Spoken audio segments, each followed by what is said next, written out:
Hello, everyone, and welcome. What you were listening to just a moment ago were different songs for Santa Muerte. I have lists and lists of songs, so that's kind of what you were listening to. And just so you're aware, I can see what you type, but I'm not able to really talk about things and type in chat. And I'm not sure you can see me right now. So I'm going to be doing a presentation and you'll be able to see things, so it'll keep you engaged.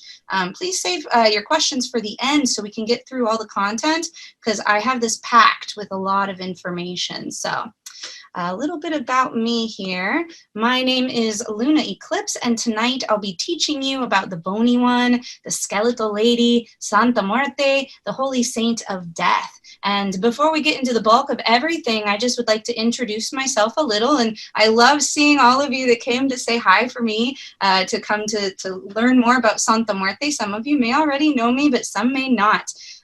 So I am a second degree initiate into the OTO. I'm a Wiccan priestess, specializing in Norse magic, and currently holding an Associate's of Ministry, soon to be a Bachelor's in Ministry.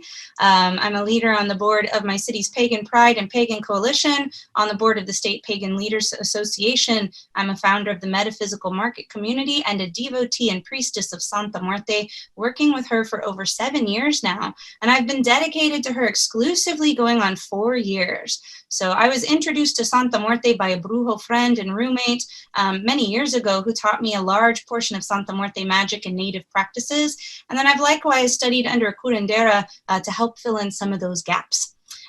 So I approach Santa Marta and her traditional ways with deference and respect for native voices and practices, and I recommend that you do the same.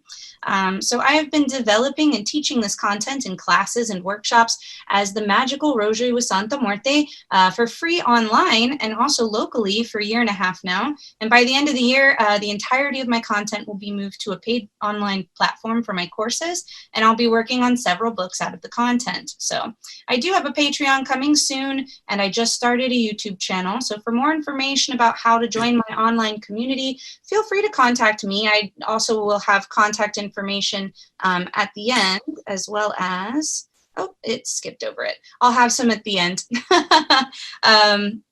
So yeah. What I teach in my rosary classes is twofold. I do teach many different kinds of prayer beads and different kinds of magical techniques on them.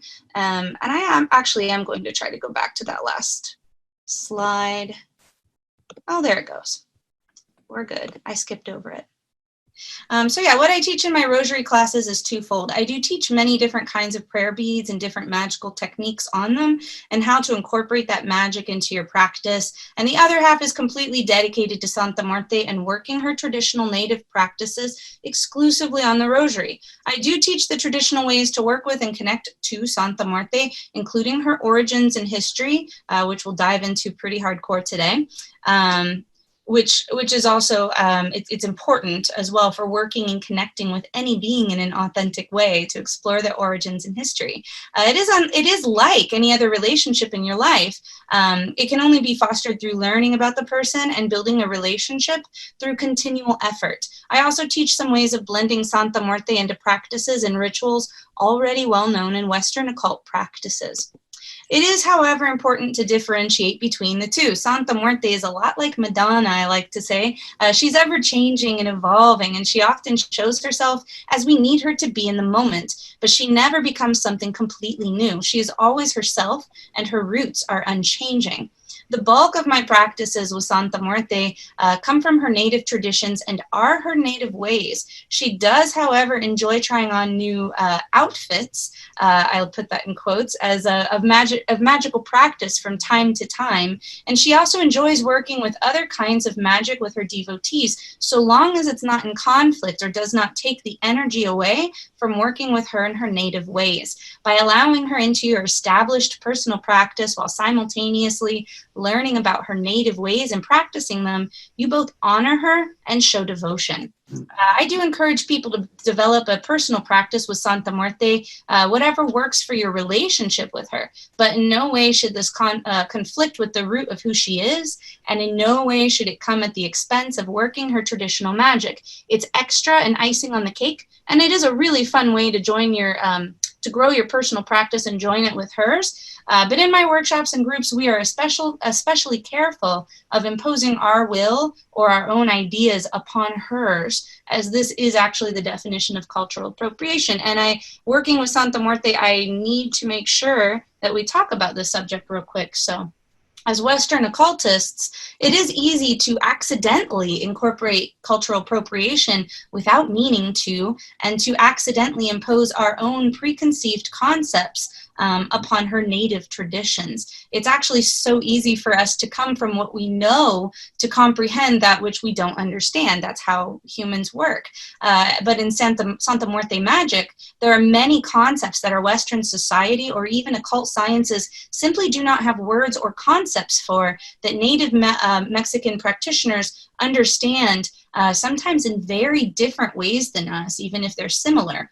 The concepts between the two are not synonymous. So when working with a deity or a saint or an entity from a different culture than ours, especially when this culture is native to the region, we must be careful of overlapping our own bias onto the native culture and ideology. We must be careful not to appropriate culture, spirituality, philosophy, or ideology, and we must leave our own ideas of understanding and philosophy at the door and be receptive to seeing a whole new way of being that goes as deep as language itself, which shapes the brain and social structures of societies.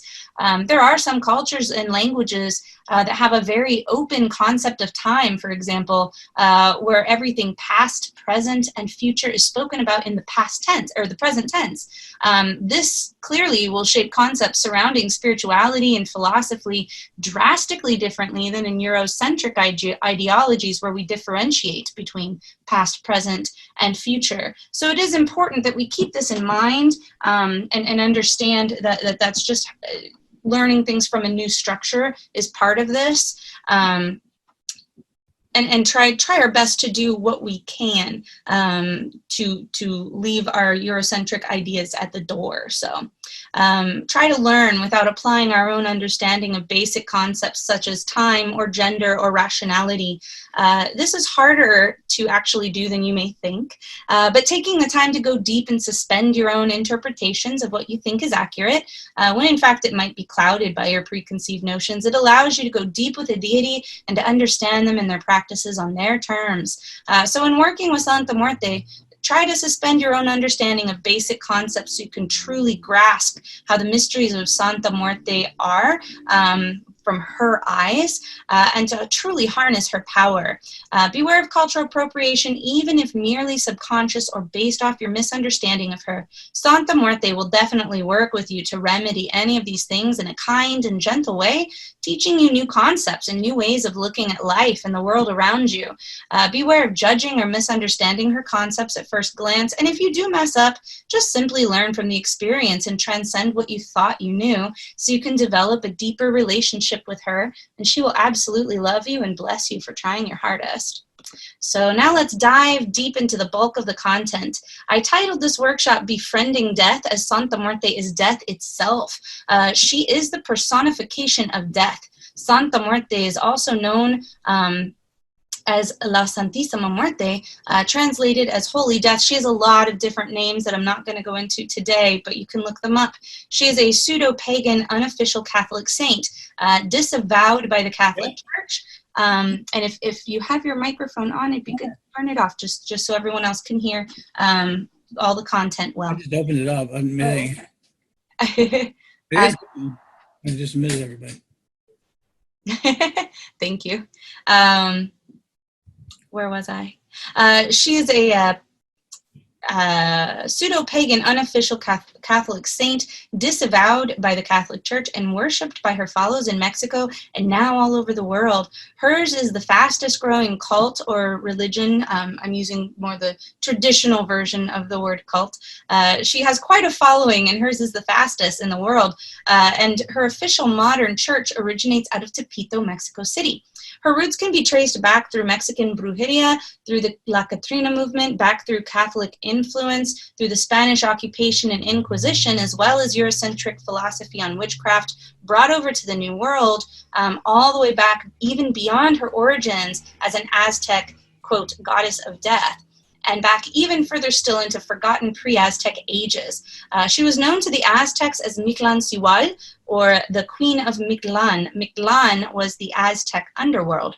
She was mother of the bones, guardian of the humans from past worlds, and the mother and guardian of the humans in this fifth world that we currently live in. She is constantly reinventing herself, ever changing herself to suit the times, yet always unchanging. Death is the one certainty for us all. She is a fierce protector and advocate of those who suffer, of the poor, of the disenfranchised. Santa Muerte is death itself, and she helps us to live a good life. She walks beside us and protects us.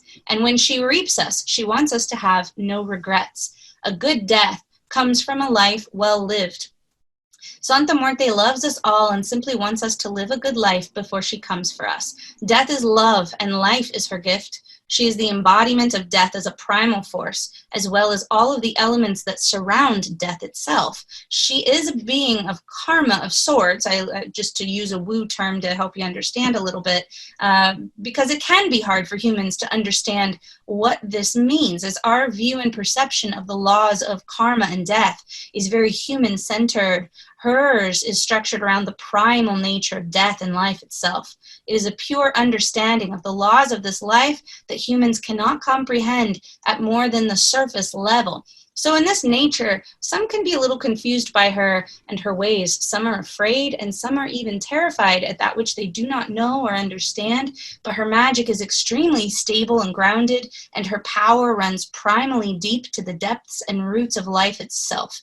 She is the dark half of life. She is death. She is the force which granted us life, although she was not the force that literally created us.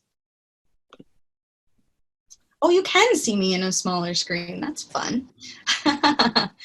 So we're going to talk a little bit about Mictlantecuhtli. Her modern incarnation and even her name is a bit of an evolution from her past. Originally, she was the Aztec goddess of death, Mictlantecuhtli. She ruled the underworld and the underrealms of Mictlan with her husband, Mictlantecuhtli. She was responsible for watching over the bones of the past sons. There had been 4 incarnations of humans or human-like beings in the past aeons, and they had been marked by 4 separate sons or eras. When the gods came to her to begin the 5th son, she didn't want to give up the bones. She didn't want to let us go. She didn't want us to suffer. In some accounts, she was tricked by a god trying to steal the bones, and in doing so, he tripped and fell, and the bones of all the various eons broke and mixed together, and this is why we have humans of varying shapes and sizes and colors. In any case, the agreement that they reached was that Mictlantecuhtli would watch over the living just as she watches over the bones as our mother. And in death, she would be the one to reap us and to return us to her bosom and loving embrace when we return to her realms of Mictlan in the underworld.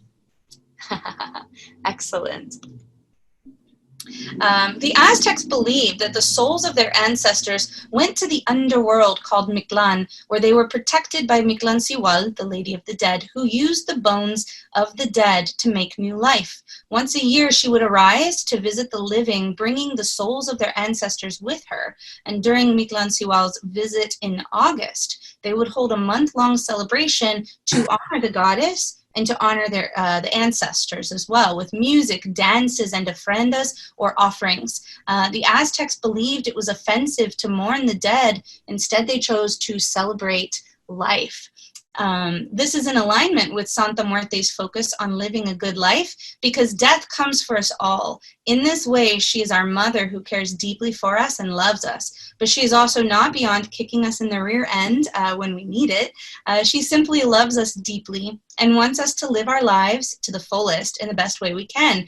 Because of this, she's perfect for working different kinds of shadow work. She wants us to reclaim our power in this life so that we can truly live it. She is our mother who could never truly birth us, as she is death, not life, and we are forever her children of the bones.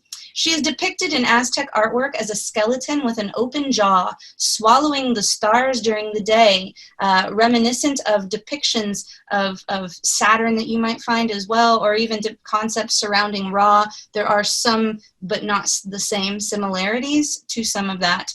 This artwork depicts the cycle of life and death to the Aztecs. Death is not something to fear. She is ever watching over us. We eventually will return to her loving embrace.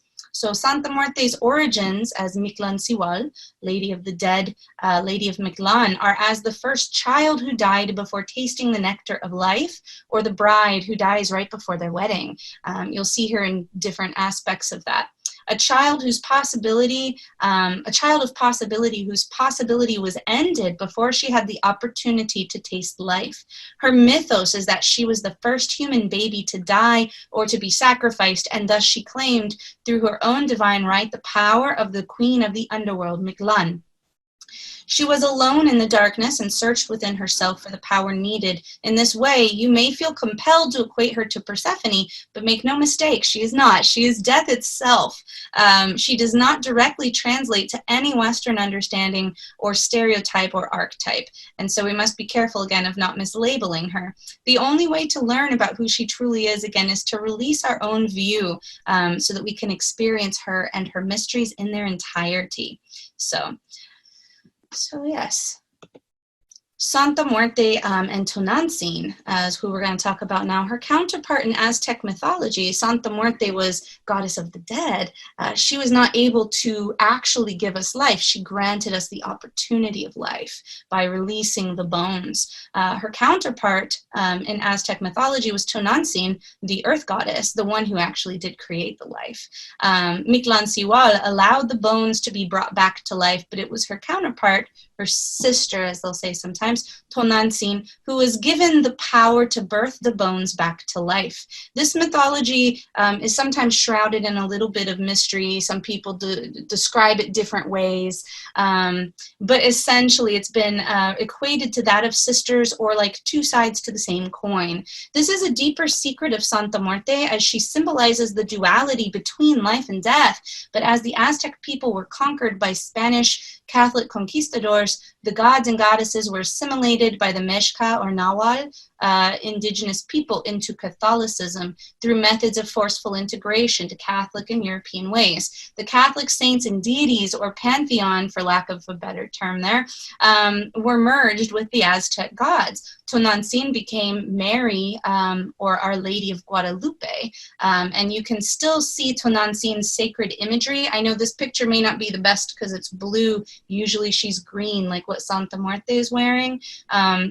So you can still see Tonantzin's sacred imagery even today in many of the depictions of Our Lady with the green cloak that covers her. And she even appeared in visions, Our Lady did, on the same hill that was sacred to Tonantzin.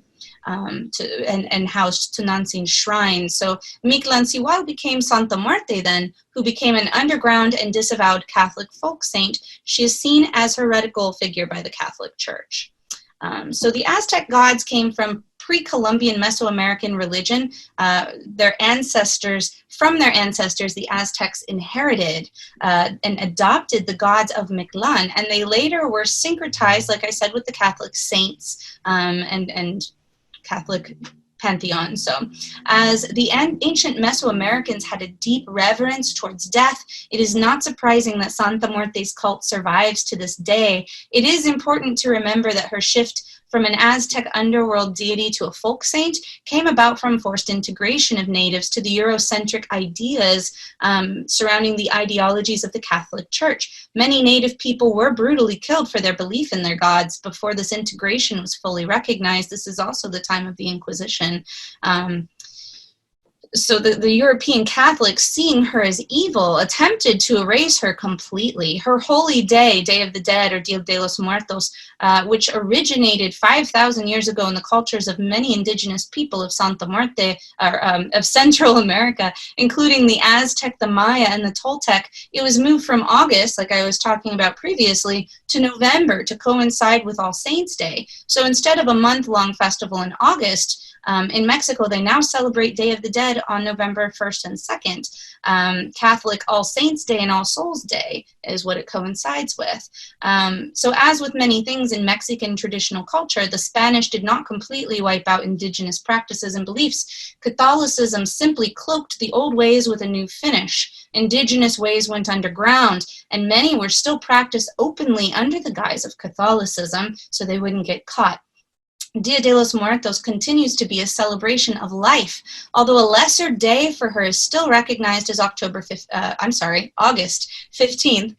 Many modern Mexicans recognize their ancient deities were blended into the Catholic pantheon out of necessity, and some may still recognize the original deities fused together with the images of the saints. But many do choose not to acknowledge these roots, and many either are not aware of Santa Muerte or try not to be aware of her or believe that she is evil.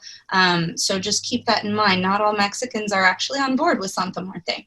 After the integration of native beliefs into Catholicism, many of the Aztec deities wore the cloak of Catholic saints, and others like Santa Muerte had to go underground, their veneration continuing in secret. So we're going to talk a little bit about Santa Muerte through the centuries. In the 1700s, her modern name, Santa Muerte, was recorded in the annals of the Church and the Inquisition as Mexican Pago Catholic probationers were found leading an effigy of a skeletal bride throughout the streets. They were beating it and demanding favors of it. And this is a unique and fascinating practice that does continue with some practitioners of Santa Muerte, although in most practices with her, this seems to have somewhat gone out of style. In some practices, when she is petitioned and does not produce quick enough results for the practitioner's satisfaction, they may punish her by turning her candles or effigies around, refusing to give her sacrifices, or covering her effigy on the altar with a cloth until she produces the results that they desire. So while it's said that this practice does end up producing results, personally as a seer, I feel that we may not always know what's best for us as impatient human beings, and we may not be able to see into the future well enough to know what's currently being woven. I personally prefer co-creation to the forced magic that may not work the way we think it will and will only produce immediate but possibly short-lived results. That's my personal preference. I also personally find it a little disrespectful to Santa Muerte, who is genuinely helpful, kind, and loving. This is actually a more traditional aspect, though, of Santa Muerte's cult, to command her. And this is something we do work with in my rosary classes. Commanding her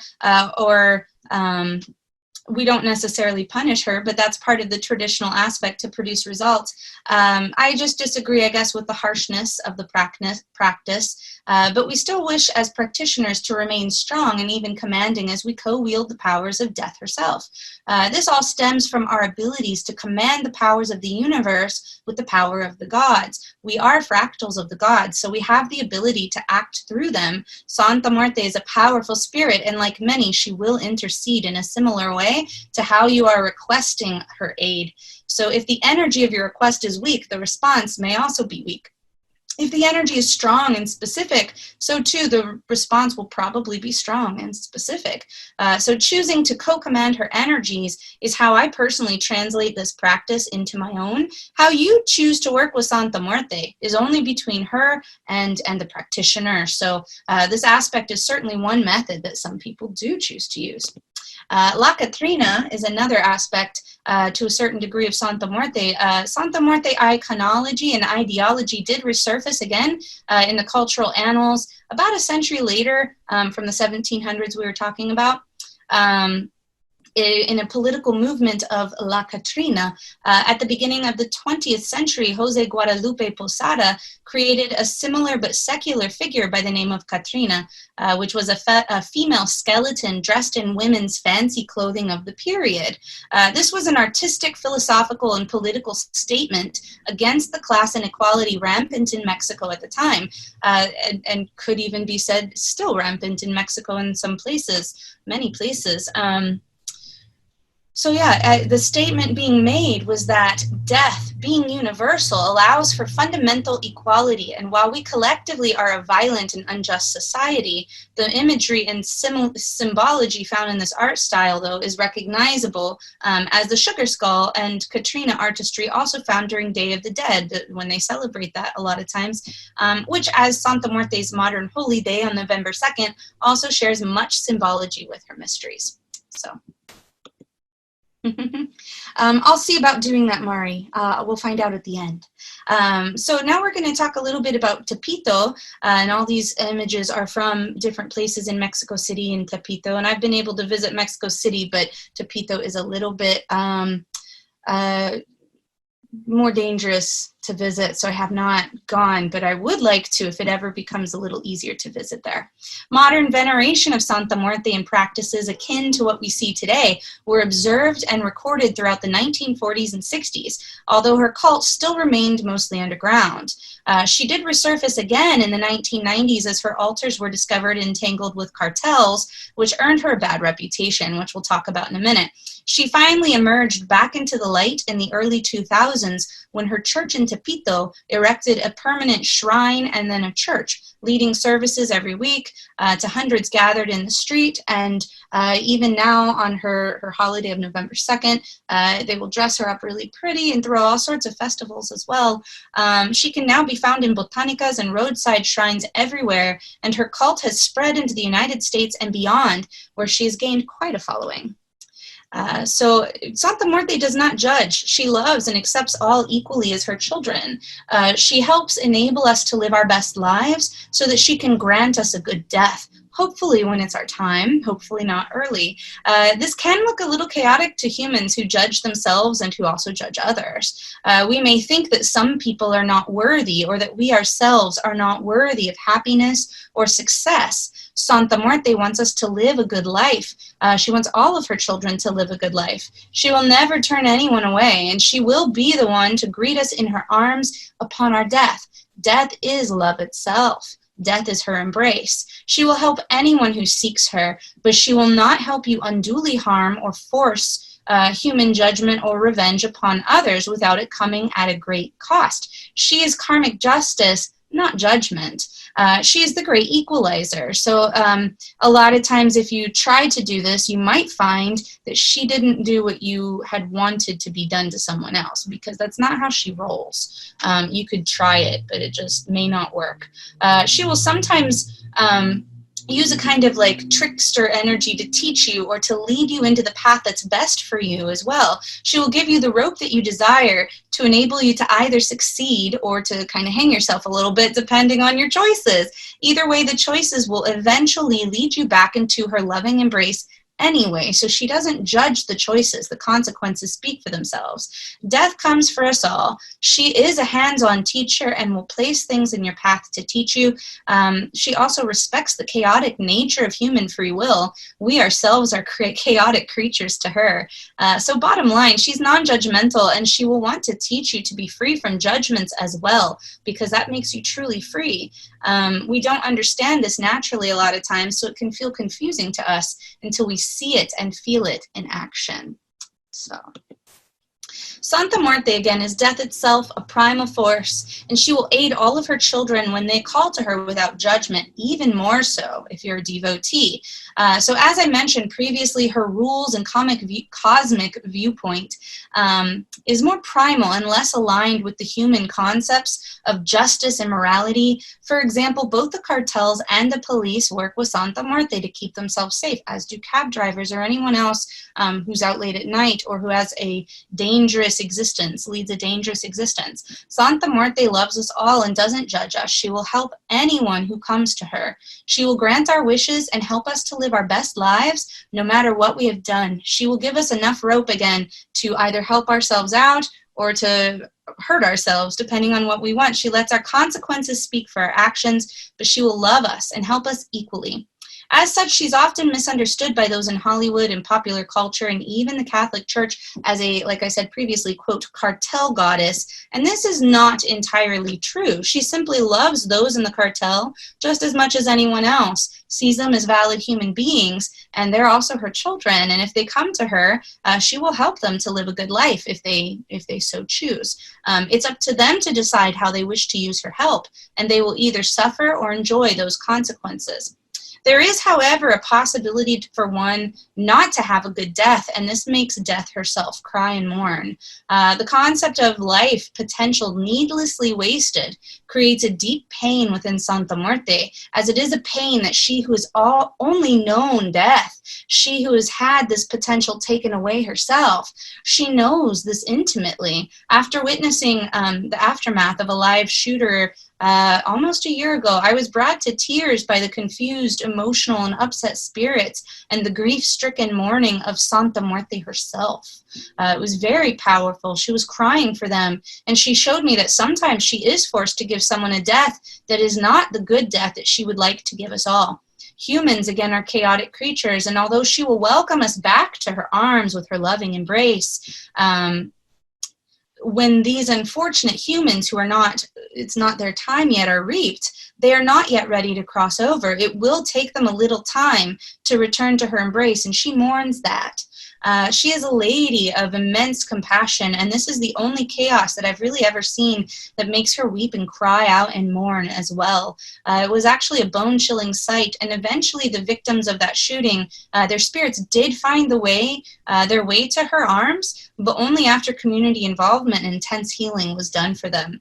As someone who has for over a decade worked with spirits for a living, this was one of the more intense experiences that I've ever witnessed with her and with the dead themselves. So keep in mind, time upon this earth is not the indicator of a good life and a good death. There are many things that determine these things, like how full your life was, how much love you've accumulated, how you reside in the hearts of those that you leave behind. A child that lives for only a day could have a better life and a better death than someone who has lived for almost a century. And that was an interesting thing to learn firsthand. So some people may wonder why we would want to work with death and might find the concept a little bit morbid. Death is literally power and transformation. It is both the mouth and the tail of the Ouroboros coming together and meeting. It is the point of transmutation, and as this is the point of change, of breakdown and reintegration through regeneration, it is the point of the greatest power. Human beings all know death is a sure thing, and many of us have seen and even know death through the events that have unfolded in our lives. Many of us have experienced this intense figurative death internally as well as externally, and we know the transformational power that it holds. Many who have experienced this, even though it often is one of the hardest things a person goes through, at least at the beginning, most end up craving this transformation and this power that comes with it. And we do wish to know its mysteries deeper. Befriending quiet darkness and death gives you power and truth, not just of the universe itself, but also within your own being. You must transform your inner darkness and your fears to truly embrace the mysteries and power of death.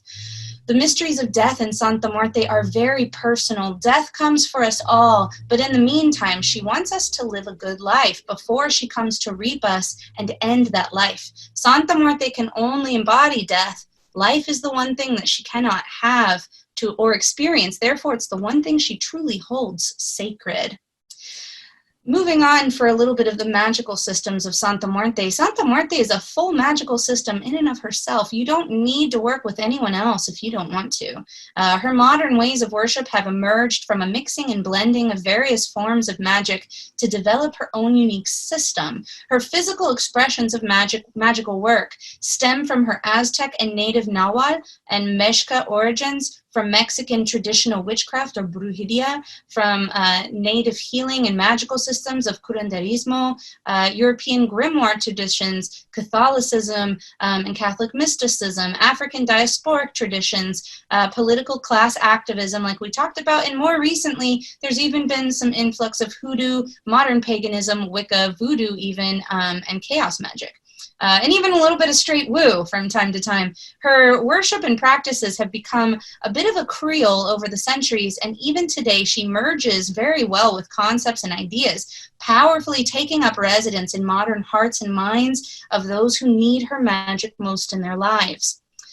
Different facets of her essence are found in many works. My favorite pop culture reference being what you see here, Death in the Sandman comics, and some versions of Death found as characters in anime and other things like that. You'll see here even coming up soon on Penny Dreadful, I believe. They're releasing some stuff with her in it. So she's being found in lots of things. This eclectic nature she has risen from underground into, quite literally, gives rise to an ever-evolving cult. Her religion is the fastest growing and most evolving one in the world, which allows more wiggle room for assimilation to the practitioner, meaning her mysteries in magic are very personal, just as much as they are also cultural. They're steeped in the deep and rich culture of Mexico, and she does to some extent structure her magic as well to the personal practices of the individual that she's working with. She wants us to be comfortable with her, and she enjoys working our own personal magic with us, but make no mistake, she will also expect you to learn her cultural and native ways the right way. She will definitely make you learn her ways the way that she wants. Although Santa Muerte is more flexible with how she'll work with you than any other entities, it is very important to learn how she has existed traditionally and the methods of magic associated with her, and also the Mexican native craft that spans many centuries back to the Aztecs and beyond. So Santa Muerte is and always will be, even though she's evolving constantly, she will always be aligned with this native Mexca energy. So be careful to learn her traditional and cultural ways, her history, and the roots that she comes from. The way she works with practitioners is more like weaving and braiding your ways with hers, where you respect both. In Mexico, there are two traditional styles of magical practice, mainly anyway. You have Brujeria and Curenderismo. These are ancient native practices, usually passed down family lineages, that formed into their own modern incarnation through adopting practices such as Catholic mysticism, European grimoire magic, African magic, and other systems that have collided in Mexico as a kind of mystical creole, as various cultures desired Mexico's land and desired to control its people and resources. A lot of these things ended up mixing. Through Brujeria and Curenderismo, the native people kept a tie to the practices of their own ancestors. Many of these practices date back to the Aztec, Toltec, and Mayan and other native roots, while allowing practitioners to maintain personal autonomy in the face of foreign invaders by assimilating parts of their magical systems that worked with the native beliefs. So these practices are similar in certain ways to hoodoo, Santeria, and even voodoo a little bit, although they are certainly not interchangeable practices. As I've said previously, making sure that we don't connect magical systems where there's separation, so not misunderstanding certain systems. So at the heart, they really are quite different and unique. Both systems are Mexican healing traditions, both Curenderismo and Brujeria. They both use magic, and both are often passed down through the family lineages. Curenderismo closely equates to the herb witch, medicine man, or naturopathic healer. Curanderos are generally more focused on healing and finding spiritual cures, where the brujos usually focus more on sorcery and conjure, creating outcomes with magic. So whereas curanderismo is a respected practice within Hispanic communities, brujeria is often feared and maligned due to the power that the brujos hold and misinformation that was spread by the Catholic Church, which of course does not formally endorse brujeria. Traditionally speaking, the concepts of black or white magic did not exist in Mexican indigenous cultures. It is important to note that the line between being a healer or a witch, a curandero or brujo, is naturally and historically very blurred. Those that try to separate the two often do this to justify their own personal bias, their own ideals, wants, or personal gain, or to do so to try to separate themselves from negative cultural bias that was often instigated by the church against traditional witchcraft. Many of the concepts behind Brujeria and Curenderismo do not fit within our Eurocentric version of witchcraft, and certainly not Wicca. Although if we explored traditional European witchcraft, there would also be many startling similarities if we really got back down to the roots. And these concepts especially do not naturally align with the concepts of Wicca or some sects of paganism. The concept of harm none is a bit more fuzzy and possibly even non-existent in traditional Mexican witchcraft. It's more about the energies within and surrounding the working itself. I will stress that some of the magical techniques of Santa Muerte would be considered by those who follow a Wiccan or more harm none sort of path and the threefold laws to be a little more left hand or gray workings. Not everyone will feel comfortable with all of the traditional workings of Santa Muerte, and that's fine. Never embark on a magical working that you do not feel comfortable with personally. Santa Muerte will always respect your boundaries and will work with you the way that you desire, ethically speaking, to work with her.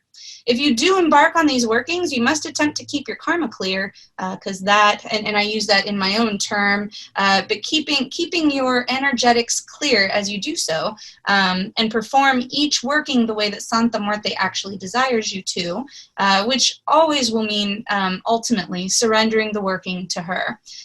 So you may notice as we discuss that some of these concepts of such things are similar to those found in hoodoo. So as a full magical system, Santa Muerte magic relies heavily on colors and symbols found in many of her statues, as well as practices such as petition magic, root working, and herbal magic, candle magic and fixed candles, ritual cleansing baths, Catholic magic such as rosaries and novenas, and more traditional magic such as limpias. There's different sacrifices, ancestor veneration, even necromancy and graveyard workings. These are all things she specializes in.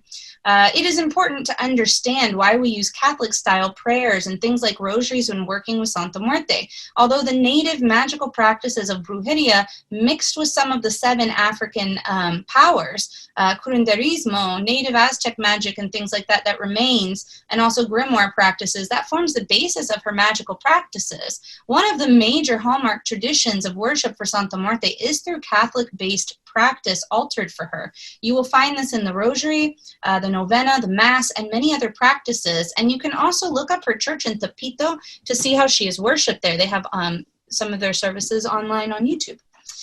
So this is why she works so well with Catholic saints or angels or even scripture reading in magical workings if you're into that.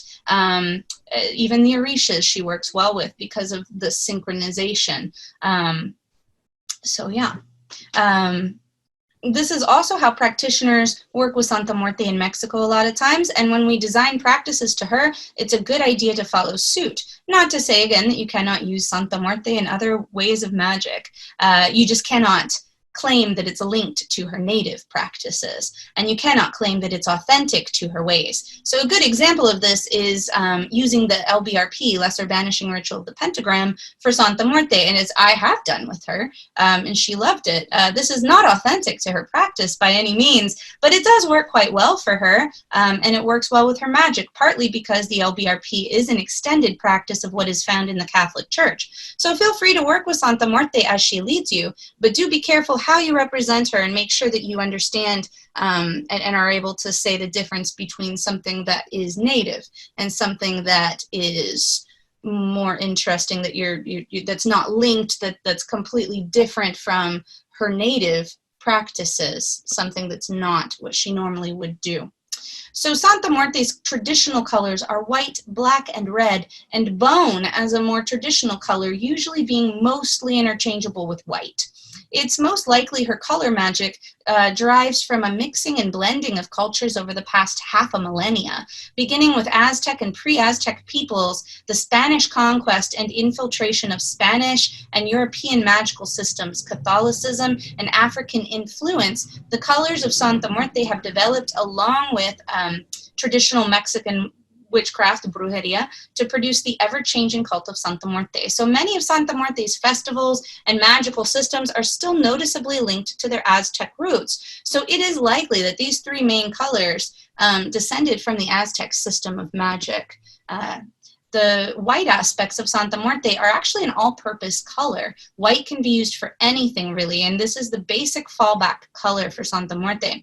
Bone is often used similarly to white, and I do believe was probably the original color of Santa Muerte, as traditionally human skulls were used, or skulls of small animals, to represent her outside of actual Aztec art. Skulls were also often fashioned out of clay and other natural materials, which leads to modern-day sugar skull candy that's used in Day of the Dead festivities. Bone is great for all things with spirits and ancestor work. White specifically is used for purification, cleansing, blessings, removing obstacles, general healing or protection, and communion with Santa Muerte herself. It is much like shining the light of life into the darkness of death, so it's a nice generic color to use for anything, especially anything light related. The black side of Santa Muerte, her black aspect, is the second most all-purpose color outside of her rainbow colors. White, then black, then her rainbow usually is how that goes. I personally prefer her black aspect. Who would have thought? It is also one of her least used colors traditionally, though, as it is often seen through the prejudiced lens of the Catholic judgment about stereotypical black magic, which in turn often scares people off. So thus it is mostly used in the home and not at her shrines for fear of retribution, but the black aspect is her most powerful aspect. It certainly can be used for dark magic, but it's usually used for gray workings. It's the ultimate color for powerful protection, protection with force and defensive reactive magic as well. It's super effective for removing hexes, for road opening, for overcoming obstacles, banishing of all things, including people or magic, or even bad habits. You can banish anything that way. Magical combat of all kinds, evil eye, psychic attacks, witchcraft, graveyard and spirits, negativity, curses, spiritual illness, any sort of return magic or reversals, dark arts and defense against such. It is wonderful for serious or intense spell work, anything related to magical combat or protection against enemies, or for necromancy. It's important to note that black works for attacks or hexes, defense, and uncrossing or reversals, as well as protection. It's not a negative color either, simply a very protective color, and the effects that you reap are likewise powerful, so just, be careful with this color. The black aspect usually feels a bit heavy and serious, whereas the white aspect feels light and releasing. Black is often great for when you need to get your hands messy and get into the trenches, and white is usually great for when you need to get away or be at a distance or lighten the load from some of that heaviness. So both are effective for different kinds of magic, and I recommend feeling out the level and intensity of what you need to do. Santa Muerte's red aspect is a popular one traditionally, as it has everything to do with love and passion and sex. The color is an interesting one, as it can be used to attract a lover or mate, or even to force a lover or potential lover to do something, to make a lover return to you, to keep a mate true to you. It could be used to attract a lover, to protect your relationship. It could be used to convince someone to leave their wife even. There's some of the more interesting facets of Santa Muerte worship that you see there. More generally, though, it is used for love, relationships, passion, lust, desire, sexuality, fidelity, commitment, marriage, overcoming relationship issues or struggles. All matters of the heart itself, and even sometimes blood magic, although you could do that with the black aspect as well, but this one's red, so it resonates well. And that's kind of pretty intense and is a whole nother session in and of itself. So essentially, the red aspect needs to be shaped with your intent and petition or prayers, and it can be a strong, overbearing, and forceful color sometimes, or it could be used more in alignment with the free will of the other person. So it depends on what you choose to do. This color is powerful, like putting on an alluring perfume or using specific pheromones to attract what you desire, and it can be used in the same way for things outside love and relationships where you wish to influence or control people based on your desires and passion, although only if strong desire and attraction is also needed. Beware, though, you may sway your boss to your sexual charm by performing a powerful spell just to get your job, so just be cautious of that. Technically, any color of the rainbow that has magical properties can be used for those specific purposes to work with Santa Muerte, as long as it has meaning and makes sense as a system. So anything, chakra colors if you want. You could try meanings associated with candle magic or tree of life or stones. You could always give it a try and test your results, although Santa Muerte does have specific traditional colors for specific results, and I've found it's best to generally follow her system. So as long as she's willing to work with your system and you get results, though, that's all that matters. Santa Muerte's secondary colors are very similar to the 7 African powers and are borrowed from this. So if you're familiar with Hoodoo or Santeria or Ifa, you may feel pretty comfortable with these colors and their metaphysical meanings with Santa Muerte magic. Some are familiar to other magical systems, but are going to be quite different from what you're probably used to if you're coming from a Western perspective. At least slightly different anyway. So be advised that these colors have power based on what you're doing. Just as we use words of power with our petition magic or when working with Santa Muerte on a rosary, words that are passed down through the generations and have specific meanings as well, so too are Santa Muerte's powers and colors powerful. So try to be open to learning her style before insisting your ways are better. Often you find that a combined approach works well with getting results. The main colors of Santa Muerte can be traced back again to her Aztec roots and her underground assimilation into the Catholic Church, and her secondary colors can be traced back to the 7 African powers and their assimilation into Catholicism to a certain degree, as well as folk magic in various cultures. This was also syncretized with the traditional Mexican Brujeria when the Spanish introduced Catholicism and forced trade with Africa and also with Cuba, that area, and slavery became a little bit more widespread in the Americas. The 7 African powers are a common collective energy that's petitioned in Santeria, Santerismo, and Hoodoo as well, and is derived from the Orishas and the tribes of Western African origin, kind of combined, a power which has formed many Afro-Cuban religions. There are 7 African powers, and they also translate to saints, as they were also syncretized into the Catholic Church, and they also correlate to colors. Just a very brief overview of that, because that could be a whole thing in and of itself. So yeah, Santa Muerte works well with the saints in the Catholic Church, like I said. She also works great with the Orishas because of the syncretization, but as Santa Muerte is a complete magical system by herself now, you do not have to learn about the Orishas or saints if you don't want to. It merely expands your magical practice with Santa Muerte and deepen your ties to the spirits behind her 7 power colors. You can go more to the roots if you wish. As Santa Muerte rules all the spirits as the Lady of Mictlan or the Lady of the Dead, she holds power over the 7 African powers and works in tandem with all of them.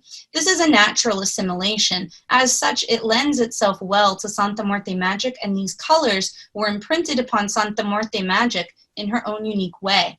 These are the non-traditional colors of Santa Muerte and can be seen in her multicolored rainbow statues, or also sometimes on their own.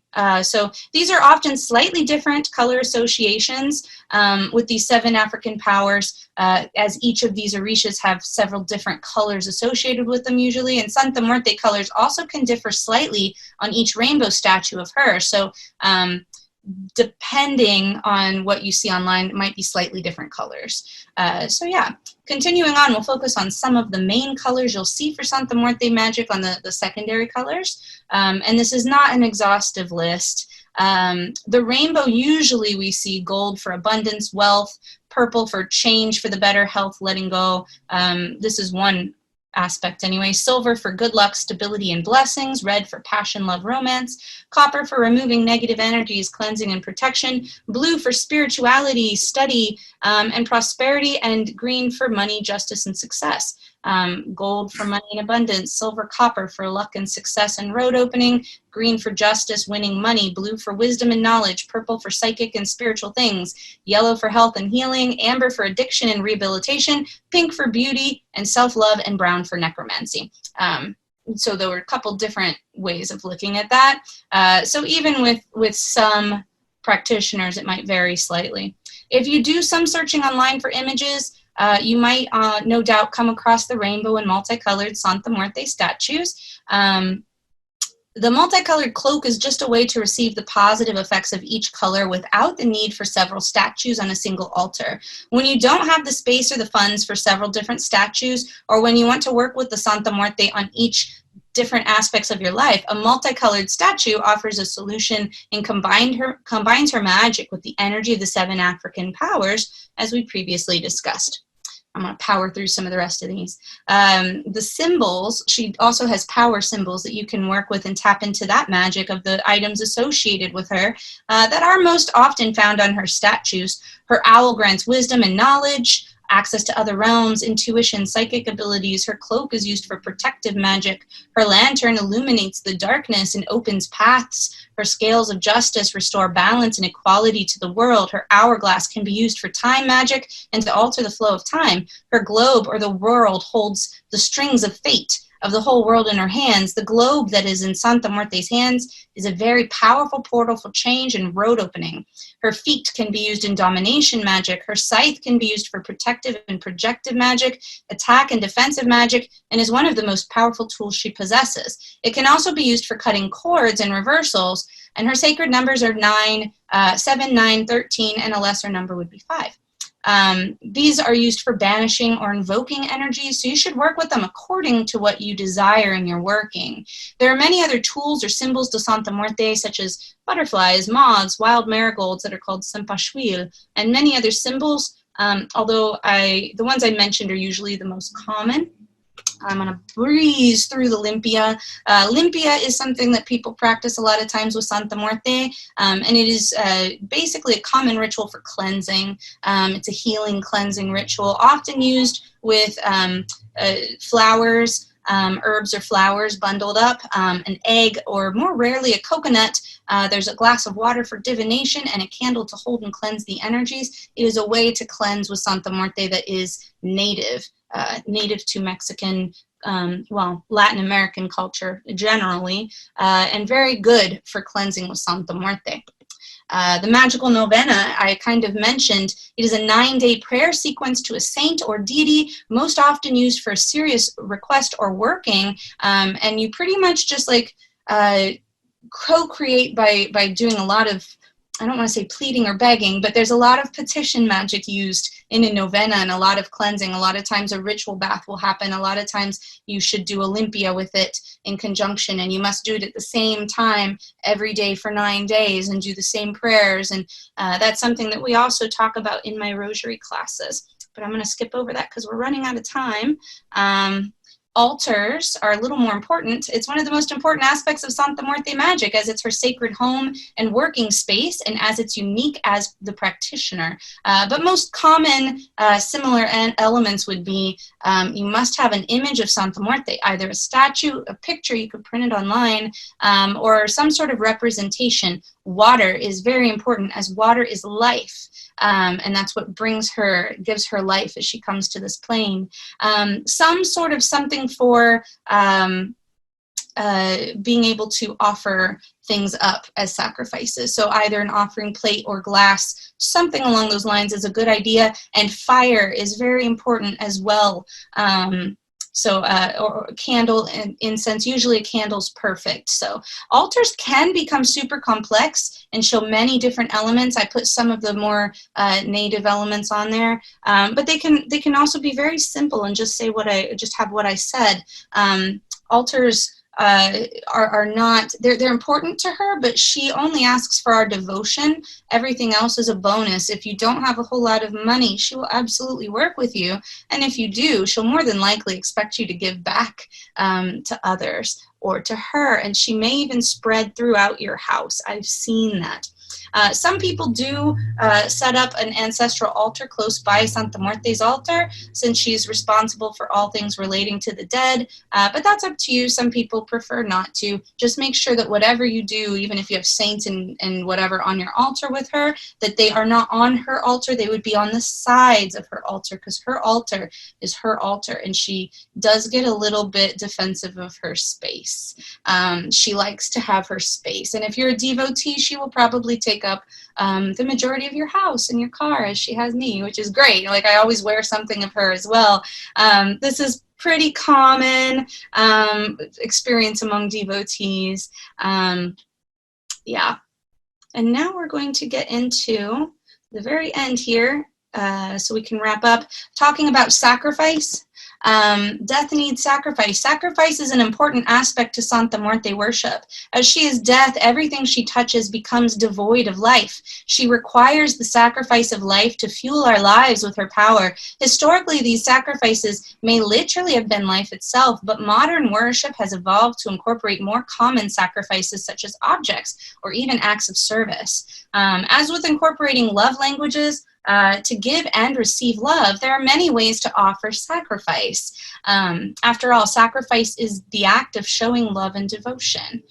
So I like to put a few dollars in between her scythe and cloak as I'm able as an ongoing sacrifice, and that's later donated to the homeless or groups that help her people at the border. This is one way that we can honor her as devotees, by helping those less fortunate than ourselves. And if you're a devotee, her people will become something that's very important to you. So helping people at the border would be something that would be put on your heart. For example, helping the homeless would be something that would be put on your heart. Helping domestic violence survivors might be something that would be put on your heart. These are the things that Santa Muerte really deeply cares about. And as a devotee, she'll probably expect you to help with some of that as you're able. Of course, as you're able. She understands all that. So Santa Muerte also loves photo shoots. She'll probably want to share your morning coffee or anything that makes you feel alive. She loves it when you dance for her or play her music, especially music that makes you dance. She, like the music I played at the beginning. She loves anything that gives life, as it's one thing she cannot have since she is death. Sacrifices and offerings that are life itself are the most sacred to her. The more you build up an energetic rapport with her, the more work she will do in your life. There is many ways to give sacrifices and offerings to Santa Muerte, as there are devotees, but some of her favorites may be flowers, money, cigars, tequila, or any sort of alcohol, acts of devotion, chocolate, and sweets. Those are some of her favorites.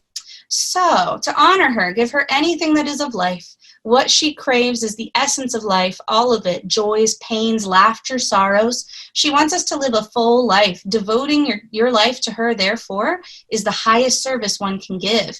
The joy that she feels when we live a full life is her greatest reward. She loves nothing more than enjoying it with you, celebrating and crying with you, working her magic with you, granting you access to her power, sharing herself with you while you share the essence of your life with her. This is true devotion to her, and this is what my courses and community groups are about. So if you would like more information, again, regarding any of the things I do, feel free to ask me. My contact info will be on screen. We have an introductory presentation on Santa Muerte, who she is and how to work with her, on my website, and that content is free to anyone who subscribes as a website on my website. If you subscribe, you will get access to that content in your email. So all questions, you can email me at santamuertepriestess@gmail.com. And if you would like to join our sacred community online, we also have a Facebook group and a YouTube channel, and I'm building this group up into a solid community for support and continuing education and practice. We also have a lot of hands-on content that's constantly updated, so you can find those other resources there, my Facebook group link and my YouTube channel link. And now, if anyone has any questions, I'm done. I apologize. I went a few minutes. I think it was actually just right because we started a few minutes late, so I don't feel quite so bad about that. There are actually quite a few questions. Unfortunately, I can't read them. They're in Spanish. Oh, okay. So if you would like to go through the chat, that would be wonderful, and then I will grab the ones for you that are in English. Perfect. Yeah, and if anyone, I wasn't able to keep up on the chat as I was going. I had a lot of content in here I wanted to get through. So if you want to copy paste again what you had asked, then we can come back to it. Will she like to help dry herbs from the garden? She would probably love to eat some of those herbs from your garden. So if you want to give her the life of some of your herbs from the garden, feel free to do so. If you put them on her altar to dry, she will probably eat the life out of them.